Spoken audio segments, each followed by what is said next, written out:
আসসালামু আলাইকুম এভরিওয়ান, কি অবস্থা সবার? কেমন আছেন সবাই? আমি আজকে আপনাদের সামনে একদম সিম্পল ওয়েতে কিভাবে চিকেন রোস্ট বানানো যায় সেটাই দেখাবো। ভিডিওটা অবশ্যই আপনাদের ভালো লাগবে। এই যে আমি ফার্স্টে চিকেনটাকে ভালো করে ধুয়ে একটু লবণ আর মরিচ দিয়ে ভালোভাবে ম্যারিনেট করে নিচ্ছি। এই যে ম্যারিনেট করে হালকা একটু ম্যারিনেট করে নিয়ে দেন আমি সাইডে রেখে দিলাম।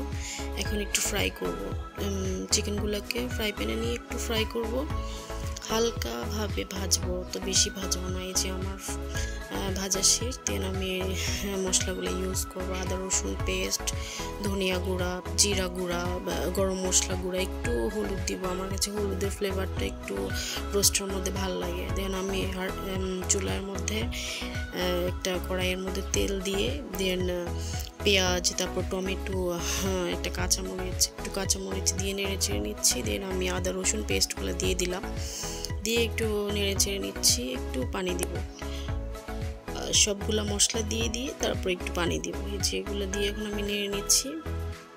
একটু হালকা পানি দিয়ে মশলাগুলোকে আমি একটু কষিয়ে নিব।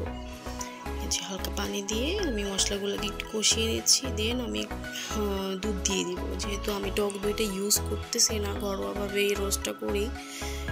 দুধ দিয়ে দেওয়ার পর আমি গুঁড়া দুধ দেওয়ার পর আমি নেড়ে চেড়ে নিচ্ছি। নেড়ে চেড়ে নিয়ে একটু ঢাকনা দিয়ে রাখবো একটু ফুটানো পর্যন্ত। এই যে ফুটতেছে আমার ঝোলটা। দেন আমি ফ্রাই করা মাংসগুলো দিয়ে দিলাম, চিকেনগুলো দিয়ে দিলাম, দিয়ে একটু নেড়ে চেড়ে নিচ্ছি। তারপর ঢাকনা দিয়ে দিচ্ছি।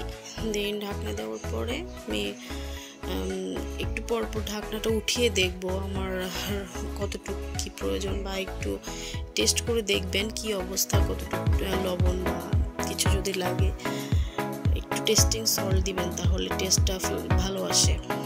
আমি বেরেস্তা দিয়ে দিচ্ছি। আমার রান্না অলমোস্ট শেষ, বেরেস্তা দেওয়া হয়ে গিয়েছে। এই তো, আশা করছি এই রেসিপিটা বাসায় করবেন।